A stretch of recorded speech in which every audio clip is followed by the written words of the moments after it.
Ya, shalom. Perkenalkan, nama saya Prio Narepram M, mahasiswa IAKN Toraja dengan NIM 2021-8683. Dalam sesi ini, saya membawakan materi tentang servant leadership menjadi tugas bagian akhir saya, ujian akhir semester dalam mata kuliah Kepemimpinan Kristen.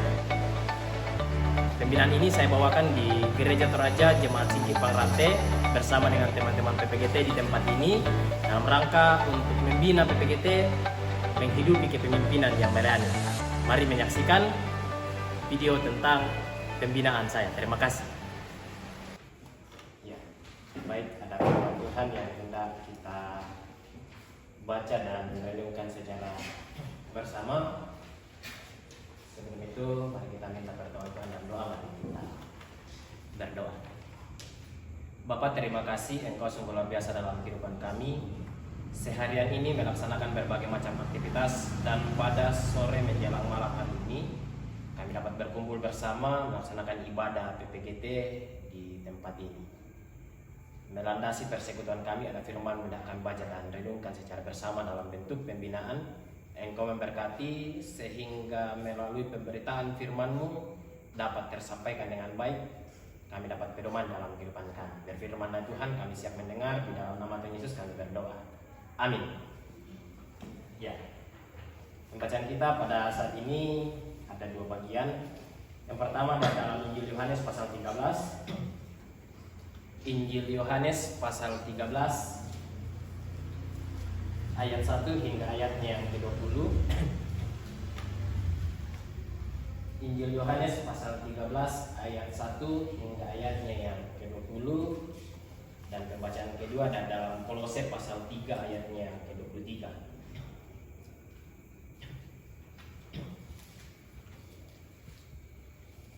Injil Yohanes pasal 13 ayat 1 hingga ayat yang ke-20.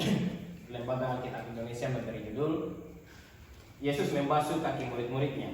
Firman Tuhan, sementara itu sebelum hari raya Paskah mulai, Yesus telah tahu bahwa saatnya sudah tiba untuk beralih dari dunia ini kepada Bapa. Sama seperti ia senantiasa mengasihi murid-muridnya, demikian sekarang ia mengasihi mereka sampai kepada kesudahannya. Mereka sedang makan bersama dan iblis telah membisikkan rencana dalam hati Yudas Iskariot anak Simon untuk mengkhianati dia. Yesus tahu bahwa Bapanya telah menyerahkan segala sesuatu kepadanya dan bahwa ia datang dari Allah dan kembali kepada Allah. Lalu bangunlah Yesus dan menanggalkan jubahnya. Ia mengambil sehelai kain dan mengikatnya pada pinggangnya. Kemudian ia menuangkan air ke dalam sebuah basi dan mulai membasuh kaki murid-muridnya, lalu menyekanya dengan kain yang terikat pada pinggangnya itu. Maka sampailah ia kepada Simon Petrus. Kata Petrus padanya, Tuhan, engkau hendak membasuh kakiku? Jawab Yesus kepadanya, apa yang kuperbuat engkau tidak tahu sekarang, tetapi engkau akan mengertinya kelak. Kata Petrus kepadanya, engkau tidak akan membasuh kakiku sampai selama-lamanya. Jawab Yesus, jikalau aku tidak membasuh engkau tidak dapat mendapat bagian dalam aku. Kata Simon Petrus kepadanya, Tuhan, jangan hanya kakiku saja, tetapi juga tangan dan kepalaku. Kata Yesus kepadanya, barang siapa telah mandi, ia tidak usah membasuh diri lagi selain membasuh kakinya, karena ia sudah bersih seluruhnya. Juga kamu sudah bersih, hanya tidak semua. Sebab ia tahu bahwa yang akan menyerahkan dia. Karena itu ia berkata, tidak semua kamu bersih. Sesudah ia membasuh kaki mereka, ia mengenakan pakaiannya dan kembali ke tempatnya. Lalu ia berkata kepada mereka, mengertikah kamu apa yang telah kuperbuat kepadamu? Kamu menyebut aku guru dan Tuhan, dan katamu itu benar, katamu itu tepat. Sebab memang akulah guru dan Tuhan. Jadi jikalau aku membasuh kakimu, aku yang adalah Tuhan dan gurumu, maka kamu pun wajib saling membasuh kakimu. Sebab aku telah memberikan satu ketetapan kepada kamu, supaya kamu juga berbuat sama seperti yang telah kuperbuat kepadamu. Aku berkata kepadamu, sesungguhnya seorang hamba tidaklah lebih tinggi daripada tuannya, ataupun seorang utusan daripada dia yang mengutusnya. Jikalau kamu tahu semua ini, maka berbahagialah kamu jika kamu melakukannya. Bukan tentang kamu semua aku berkata, aku tahu siapa yang telah kupilih. Tetapi haruslah genap nas ini, orang yang makan rotiku telah mengangkat tumitnya terhadap aku. Aku mengatakannya kepadamu sekarang juga sebelum hal itu terjadi, supaya jika hal itu terjadi kamu percaya bahwa akulah dia. Aku berkata kepadamu, sesungguhnya barang siapa menerima orang yang kuutus, ia menerima aku. Dan barang siapa menerima aku, ia menerima dia yang mengutus aku. Pembacaan kedua dari dalam Kolose pasal 3 ayatnya yang ke-23.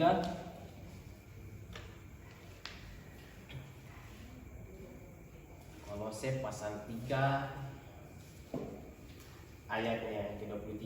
Firman Tuhan, apapun juga yang kamu perbuat, perbuatlah dengan segenap hatimu seperti untuk Tuhan dan bukan untuk manusia. Amin. Firman Tuhan. Bolehkah Dad bisa bantu saya? Iya.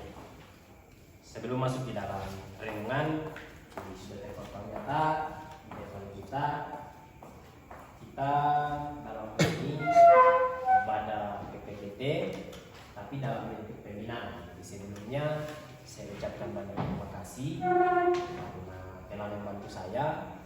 Ini menjadi proyek akhir kami di ujian akhir semester di mata kuliah Kepemimpinan Kristen. Mungkin teman-teman kenal dosennya Pak Ranu Sanderan. Jadi satu-satunya tugas yang kami bawa ke lokasi KKL melaksanakan pembinaan sekitar dengan romo dan kepemimpinan. Jadi mengawali ini saya ucapkan banyak terima kasih telah memfasilitasi saya dalam melaksanakan kegiatan ini. Nah, yang akan menjadi topik kita dalam pembahasan saat ini ialah suatu bentuk jenis kepemimpinan. Ya, ini dikenal dengan istilah servant leadership, jadi kepemimpinan yang melayani. Ketika kita membaca Injil tadi di dalam Yohanes 13, mungkin kita agak terkejut karena ini berbicara tentang bagaimana Yesus menjelang kematian. Jadi mungkin ini bau-bau Paskah, tapi realitas kita sekarang mendekat pada konteks Natal, tetapi pembacaan kita itu berbicara soal bagaimana Yesus membasuh kaki murid. Jadi kita tidak akan berbicara secara jauh bagaimana konteks Alkitab mengenai konteks Paskah, tapi kita akan melihat bagaimana kepemimpinan Yesus, bagaimana kepemimpinan Yesus berbicara soal pemimpin yang melayani. Jadi tema kita servant leadership. Jadi ada 6 poin penting yang akan kita bahas secara bersama nanti. Yang pertama tentang bagaimana pengertian kepemimpinan, terus ada perbandingan antara pemimpin dan kepemimpinan, bagaimana servant leadership itu, lalu kita akan belajar bagaimana kelebihan dari servant leadership, ciri-cirinya dan tokoh dari kepemimpinan itu. Ya, mengawali dalam hal ini, kadangkala ketika berbicara soal kepemimpinan, pengertian kepemimpinan itu kadang disalahartikan oleh beberapa orang. Jadi kadangkala orang berbicara soal kepemimpinan itu sudah pengertiannya itu secara etimologis, terminologinya sudah berkaitan dengan pemimpin. Jadi kepemimpinan dengan pemimpin itu memiliki perbedaan yang bisa dikatakan cukup jauh juga. Jadi nanti akan kita ke sana. Jadi kepemimpinan menurut Kamus Besar Bahasa Indonesia merujuk pada bagaimana sosok pemimpin atau bagaimana proses pemimpin memimpin. Bisa agak sulit bahasanya, tapi proses dalam memimpin itu, proses yang diberikan oleh pemimpin itu yang disebut sebagai kepemimpinan. Jadi ada perbedaan yang cukup jauh secara pengertian apa yang dimaksud dengan pemimpin dan kepemimpinan. Jadi pemimpin saya, misalnya saya, kepemimpinan itu bagaimana cara saya untuk memimpin. Jadi itu ada cukup perbedaan. Menurut salah satu tokoh termasuk ketika mendefinisikan tentang kepemimpinan, ia mencoba mendefinisikan begini: kepemimpinan itu ialah seorang yang tahu jalan, berjalan di jalan itu dan memperlihatkan jalan itu pada orang lain. Jadi seorang yang memiliki kepemimpinan ialah menjiwai apa yang ia pimpin. Jadi misalnya jalan ini, misalnya ini satu poros jalan. Jadi kepemimpinan itu ialah seorang pemimpin yang berdiri di situ, melalui jalan itu dan memperlihatkan anggotanya bahwa inilah jalan yang kita harus lalui. Jadi kepemimpinan itu tidak boleh lepas dari pemimpin. Kenapa? Karena ketika gaya kepemimpinan itu dia harus erat dengan seorang pemimpin, karena dia yang memperlihatkan bagaimana kepemimpinan, bagaimana dia melalui apa yang begini.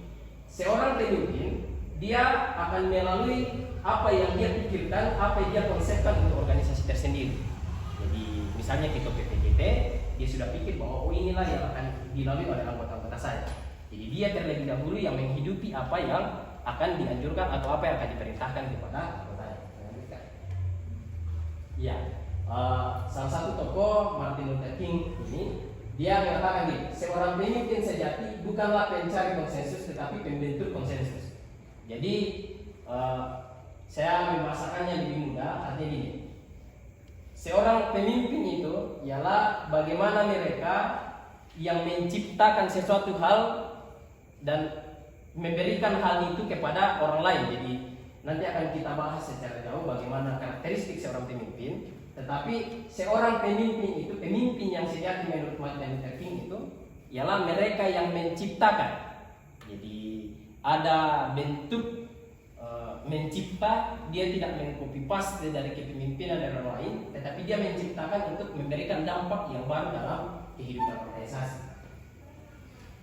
Nah, di sini sudah jelaskan tadi bahwa bagaimana kepemimpinan dan pemimpin itu berbeda. Jadi pemimpin itu orangnya, kepemimpinan itu adalah harus berjalan seorang itu dalam memimpin. Jadi agak panjang kalau bisa kita baca secara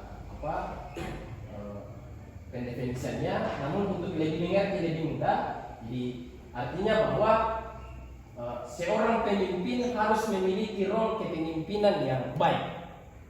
Ya,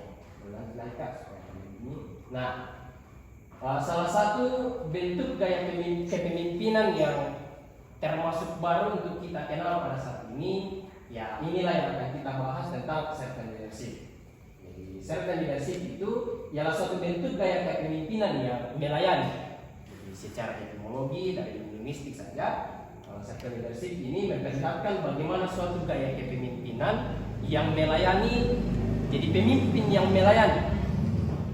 Nah, kepemimpinan yang layaknya Yesus yang membahas bagi murid. Jadi dalam pembacaan kitab dalam Injil Yohanes tadi itu suatu contoh berbicara soal bagaimana servant leadership.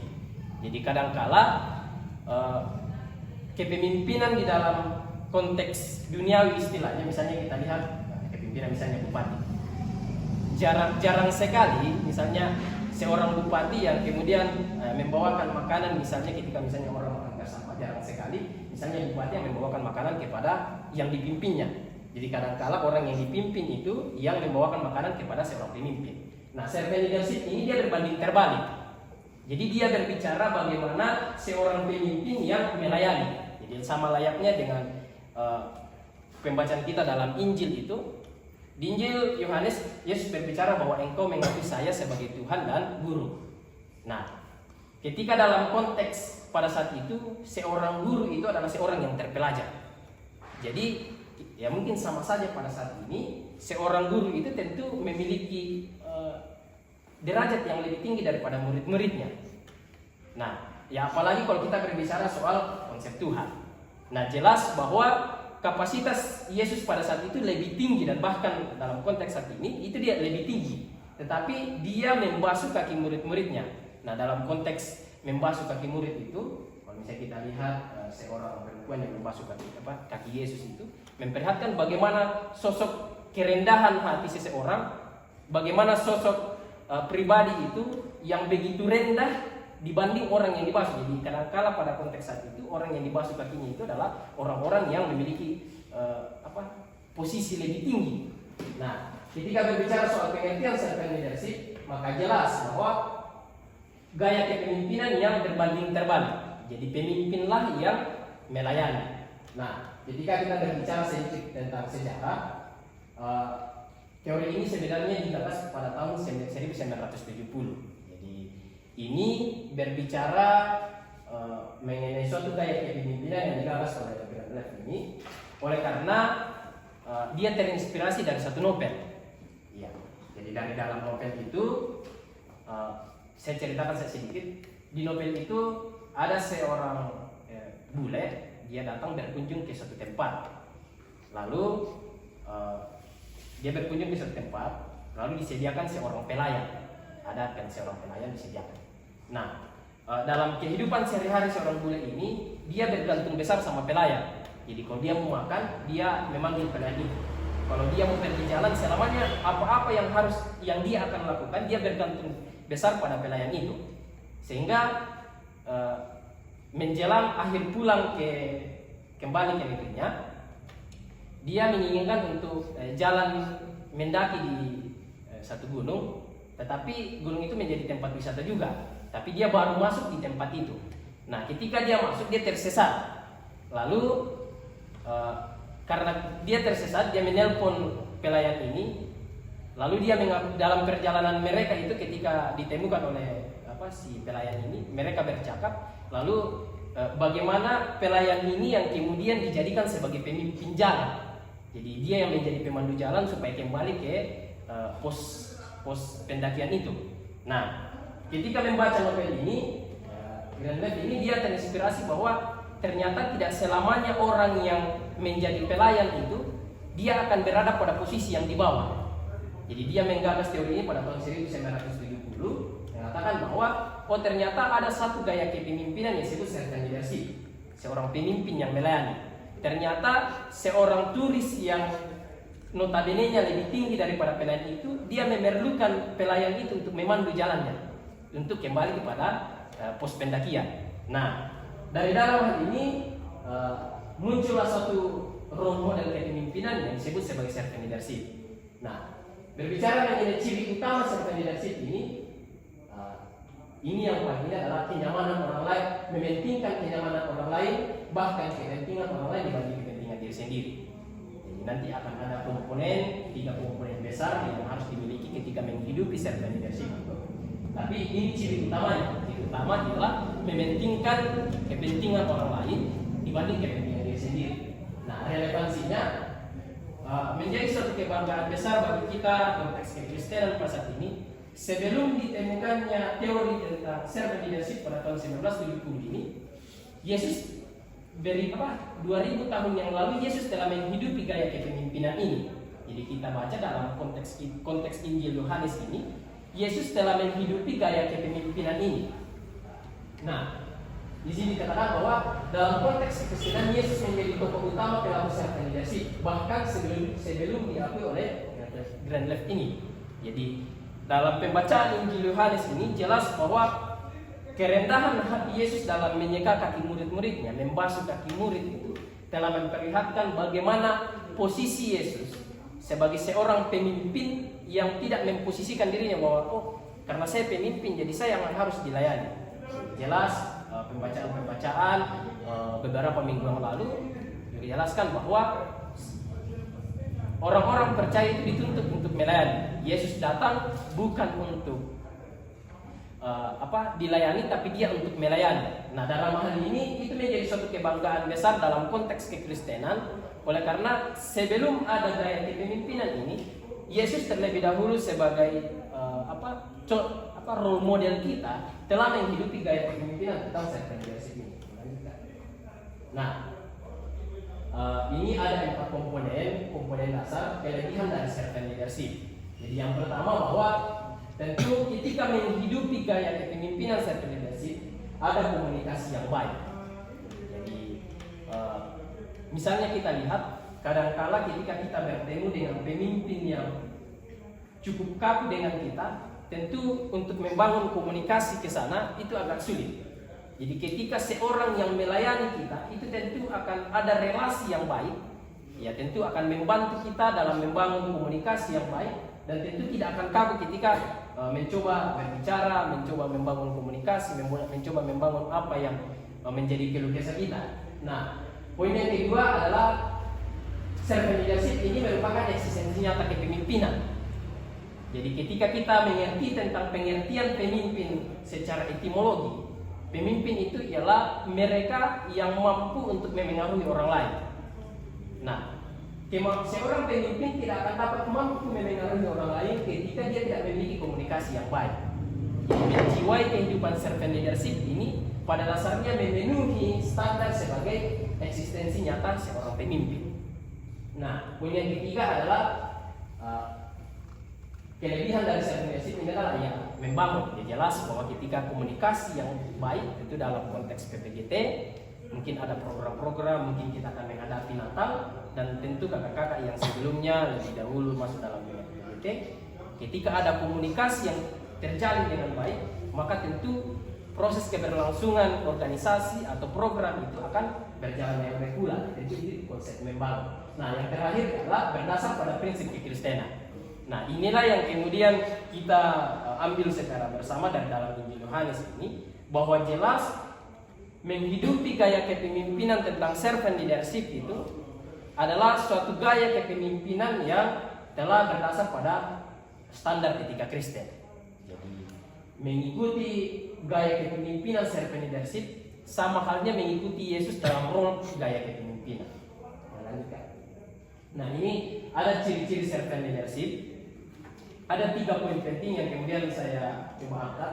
Yang pertama adalah rendah hati.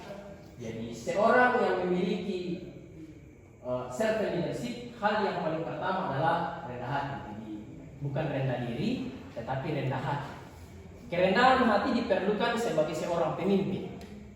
Jadi ketika Yesus tidak memiliki sikap rendah hati, maka dia kemudian tidak akan mau untuk membasuh kaki murid-muridnya. Ini menjadi suatu komponen yang paling pertama ketika untuk menjiwai gaya kepemimpinan servant leadership ini. Yang pertama adalah harus rendah hati. Seorang yang rendah hati tidak akan memandang orang lain lebih rendah daripada dirinya, tetapi dia memandang orang lain bahwa orang ini adalah berharga.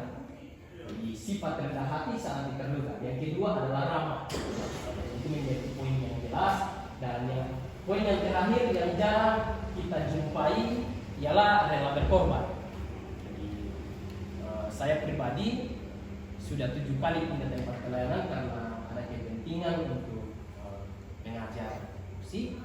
Nah, ketika berbicara soal gaya kepemimpinan yang jarang kita lihat dalam konteks PPGT pada saat ini ialah rela berkorban. Kadangkala bukan hanya soal rela berkorban dalam bentuk materi, tapi kadang-kala dalam bentuk waktu, dalam bentuk pikiran, kadang-kala kita merasa bodoh amat. Nah, untuk menjiwai ciri-ciri kepemimpinan serta leadership ini, ya dia harus siap berkorban. Ini menjadi komponen yang ketiga, meskipun tidak terstruktur nomornya, tapi saya rasa bahwa ini juga menjadi komponen penting untuk dihidupi. Jadi, poin yang pertama adalah rendah hati, yang kedua adalah ramah untuk membangun komunikasi yang baik, dan yang poin yang ketiga adalah siap berkorban. Lanjutkan. Jadi dalam gaya kepemimpinan servant leadership ini kita akan coba kaitkan dengan kitab Kolose pasal 3 ayat 23 yang kita baca sebagai pembacaan kita yang kedua. Nah, berbicara soal gaya kepemimpinan servant leadership, kita sudah lihat bahwa apa sih yang dimaksud dengan kepemimpinan, bagaimana ciri-ciri servant leadership, bagaimana sejarah servant leadership itu. Maka hal yang terpenting untuk kita hidupi dalam konteks PPGT ialah bagaimana kita mewujudkan servant leadership itu. Terus kadang-kala ketika saya biasa membawakan materi, orang bertanya, salah satu standar bagi kami bahwa menghidupi servant leadership itu bagaimana? Kita coba bercermin bahwa kadangkala apa yang kita lakukan itu, saya kalau agak ini, kalau salah, mohon maaf, biasa istilah orang tua dia menunggu, ya, menunggu. Kadangkala ketika kita melakukan sesuatu, hal itu dibarengi dengan menunggu. Nah, dalam ini kitab Kolose ini sebenarnya dalam konteks Kolose pasal 3 ini berbicara soal bagaimana hubungan suami istri. Tetapi kita akan tarik bagaimana hubungan tentang membangun relasi, membangun kerjasama dengan orang lain dalam konteks PPGT. Nah, ketika kita melakukan segala sesuatu, ialah bagaimana kita melakukan sama seperti untuk Tuhan. Ketika kita mempersiapkan diri sama seperti untuk Tuhan, tentu kita akan tulus melakukan hal itu. Ya meskipun itu berat, tetapi standar tulus ketika kita misalnya menolong orang lain ialah bagaimana seolah kita melakukan hal itu pada Tuhan. Jadi misalnya Lihat misalnya saya tolong, seolah saya posisikan keadaan itu bahwa saya menolong Tuhan. Nah, inilah yang kemudian kita harus hidupi. Satu khotbah, dan bahkan mungkin telah biasa kita dengar, seorang pengkhotbah katakan gini, bagaimana supaya saya khotbah saya ini menjadi khotbah yang paling bagus, bagaimana supaya khotbah saya ini menarik. Terus orang lain katakan bahwa ada orang yang katakan gini, kalau kau mau khotbahmu yang paling bagus, anggaplah bahwa khotbahmu itu adalah khotbah yang terakhir bagi dirimu. Jadi seolah sudah berkhotbah itu langsung meninggal. Artinya apa? Betul-betul mempersiapkan khotbah itu sebagai khotbah yang terakhir. Nah, saya coba merenungi pernyataan itu. Ya jelas dalam kitab Kolose ini mengajarkan kepada kita bagaimana menghidupi kepemimpinan servant leadership ini. Dalam artian bahwa ketika kita berlaku kepada sesama, marilah kita melakukan memberikan pertolongan, misalnya membangun rasa berbicara seolah sama seperti Tuhan. Itulah standar ketulusan. Jadi menjadi poin penting untuk kita bawa pulang secara bersama, kita renungkan dalam kehidupan kita. Dalam konsep pembinaan ini, marilah kita hidupi gaya kepemimpinan servant leadership ini, dan dalam memperlakukan sesama, ya poin yang penting kita perlakukan sama seperti Tuhan. Demikian firman Tuhan pada saat ini, perenungan pada malam ini. Di poin yang terakhir boleh direnungkan. Ini salah satu tulisan saya. Kalau untuk kita menggali secara jauh bagaimana servant leadership ini, satu jurnal yang kemudian saya tulis tentang gaya kepemimpinan servant leadership itu bisa terbit di AKM Tarutung jurnal, bisa diakses nanti untuk membaca secara jauh bagaimana kapasitas atau bagaimana servant leadership itu untuk kita pedoman dalam kehidupan kita sehari-hari. Ya, firman Tuhan. Terus berbahagialah kita yang merenungkan firman Tuhan dalam kehidupan sehari-hari dan memperlakukan dalam kehidupan kita. Amin.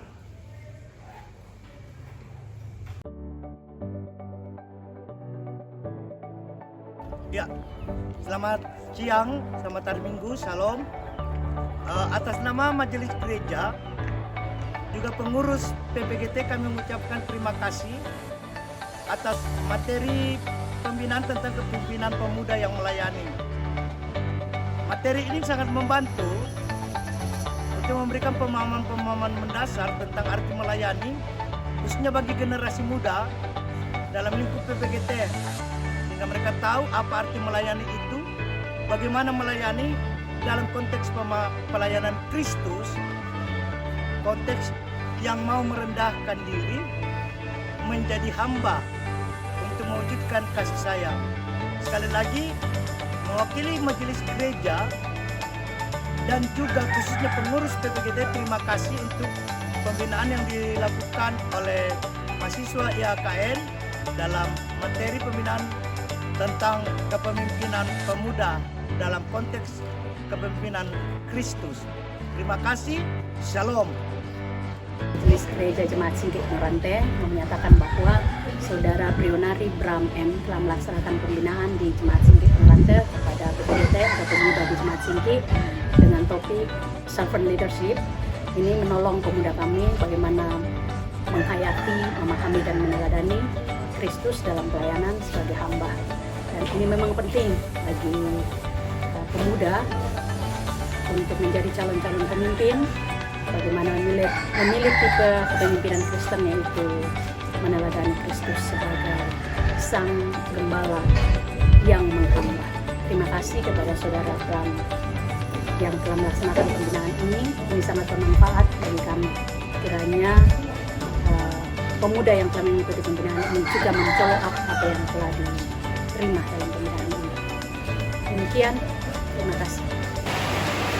Saya mewakili pengurus PPGT Jemaat Singkik Nurante mengucapkan terima kasih kepada Saudara Prionari Bram M yang sudah membawakan pembinaan tentang servant leadership, di mana mengajarkan pemuda menjadi pemimpin yang berwibawa, pemimpin yang penuh kesabaran, meneladani Kristus yang datang untuk melayani bukan dilayani. Kiranya pembinaan ini terus menginspirasi pemuda untuk menjadi pemimpin yang rendah hati. Sekian dan terima kasih.